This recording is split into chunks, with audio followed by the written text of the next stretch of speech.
intermedia. This Brazilian species from the south of Brazil, southeast, is starting to bloom, and I have many of them here. So I'm going to take you around a little tour of the Cattleya intermediate blooming season. As of right now, they're 50% open. I'm going to show you just a few.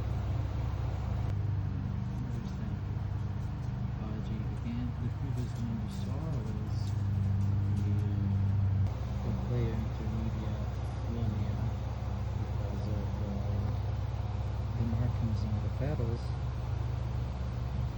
and marginata because of this color here that goes all the way inside. You can see.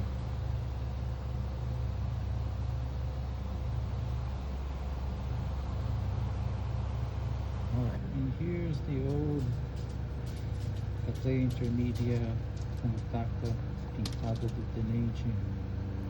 It's found in the woods in Brazil. They belonged to the police tenant. That's why it was named that way. It became so rich compacta. In that point in time, this was about one of the thickest, widest petals ever found in nature. You can see the transition, from where it is at here. For example, in my greenhouse today, in my breeding, where petals are much wider nowadays. You can see from this one, it's still opening.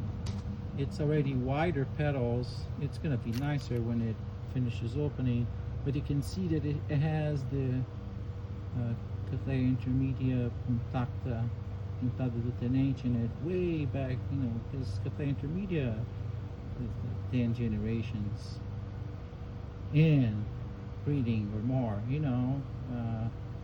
20.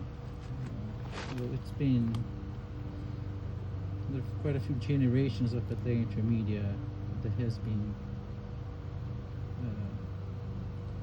used in captivity. This particular one here is Cattleya intermedia Cattleya marginata as well. Already a lot better than the previous one I showed you. Both are very nice. This is recently being repotted, but that was nice. White petals, it was worth it.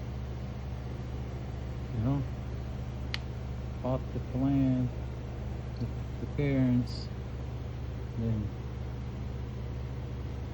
raised the parents, bloomed the parents, selected the parents, bred the parents,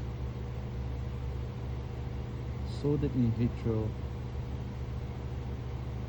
5-6 years, and blooms. Long road to here, but I'm on my 3rd generation of Cattleya intermedia myself, and on we go. That doesn't mean that I don't get other nice plants added to my collection and to use in breeding, but it is nice to be able to groom your own as well, and control your genetics the best that you can by getting familiar with the plants that you've been breeding. And that doesn't just happen by talking to people, reading a book, or simply breeding orchids. It takes time and a lot of patience to get something, a 7-year process to go from a blooming plant to a seedling, and make that seedling bloom, sometimes faster, but depending on the species. But a lot of work goes into that.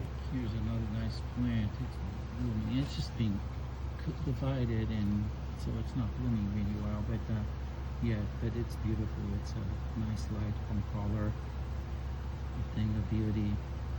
That's a product of my own breeding.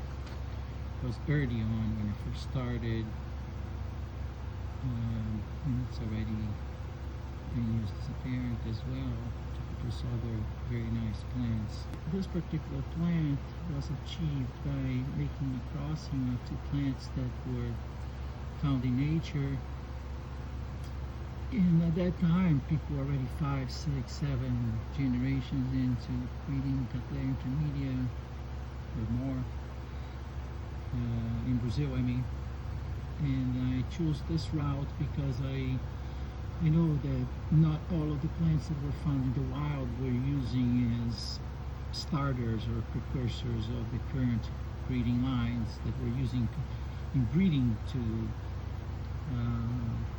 have the nice Cattleya intermedias that we have today. But those old plants still hold different genetics that could be used to create different breeding lines. So I took note of that by educating myself growing up in Brazil and finding out what were the best plants that were found in nature in this particular species and others as well. But yeah, we're talking about Cattleya intermedia now, and understanding which were the best cultivars found in nature for each of the different varieties of Cattleya intermedia. And you know, the 10% of those plants or less that were found in the wild, less 2% is available here in the United States. People don't even know them here. And well, I happened to be 9 years old when 8 to 9 years old when I started in Brazil back in the mid to late 70s. And back then the plants were just found in nature and nobody was breeding anything yet. Nobody knew how to, nobody had a lab. A little seedling blooming there. Nice margin down that we're kind of wanting this year. We just divided, you know. It's a large plant. It's my mother plant. There's more of a color in there. It hasn't taken the sun yet, so it hasn't reached it. In reality, this plant is a multiform, because you see that here eventually that line there that seems to have a little more color pops out with more color, and it changes from year to year of how it whether it does or does not. So it's technically a multiform, you know. But some years it's concolor, some years it's got the little line there marking a stronger color than the rest of the flower, and that makes it not a concolor. You know, there are a bunch of people that don't know varieties of Cattleya that sometimes the Cattleya is all one color, petals and sepals and lip, but in the middle of the lip there's a stronger marking, a stronger color. That's not color, you know. But if that's the case, there's no semi-concolor either. There are plants that have this genetic instability in the sense that one year it puts the marking on the lip and the other year it doesn't, and one year it's one variety, the other year it's the other. But you, as a collector and a breeder, you know that your plant is multiform because it keeps on varying. So you couldn't say, oh, it's a concolor. No, it isn't. I like this one. That's a true Cattleya intermedia alba that is also caloric. You see the markings on the petals. The petals wanted to become almost like another lip, and you even have the yellow on the petals, right, like you have in the lip. So it's pyloric, but it's alba. And this one has a nice shape. It's a division. It's just now blooming, so it's not blooming at its max yet. But I love it.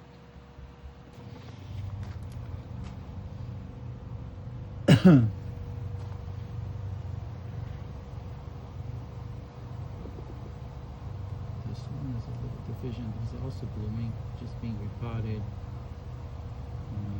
recently. Look at that.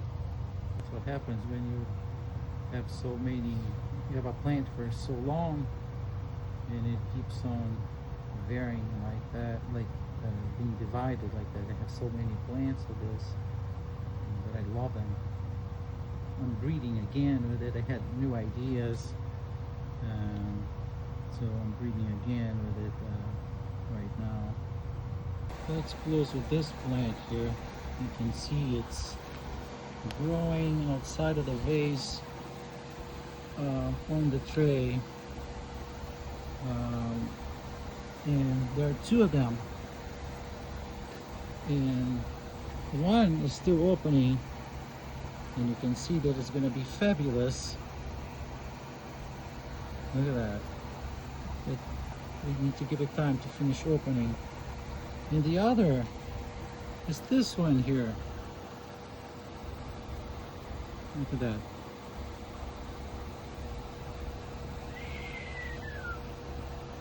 Also Cattleya intermedia, Cattleya marginata, both of them growing outside of the vase, and you can see they're sisters and they're both going to be good, real good. Using a palette so you can take a look at one of my hybrids. Colors already fading away, but I made that. It's part of my breeding. I'll show you a sister recently divided, so it's not even rooted where it's blooming. But it was growing outside the vase. I had to do it. Look at those petals. Those sepals are a bit different from last year. That's a sister of those other two. Look at that. Flowers are big. Real big. Here's that Cattleya intermedia body again. I have a few divisions of that. Lovely. Look at that. Cattleya logizii cerulensis. That is a Cattleya intermedia Cattleya marginata. Actually, Cattleya orlata. Let's just call it Cattleya. But look at those petals. It's still a tiny division of a very nice plant that I have used in breeding, because the petals, the design, and it's Cerulia, right? Intestina. Look at that. It's opening here. It's a vintage color. Caloric. Finish opening it. I bought this plant a little while ago. It was sold to me as a Cattleya logizii alba. Didn't quite turn out that way. It happens out there when you don't know people that you're buying from, you know. But I saw something interesting and a nice crossing, and I bought it, but it didn't turn out to be the same species that I bought. Still a pretty nice Cattleya intermedia. It's a baby. I'm gonna grow it out to see how it's gonna bloom when it's a big size plant. Have a nice day.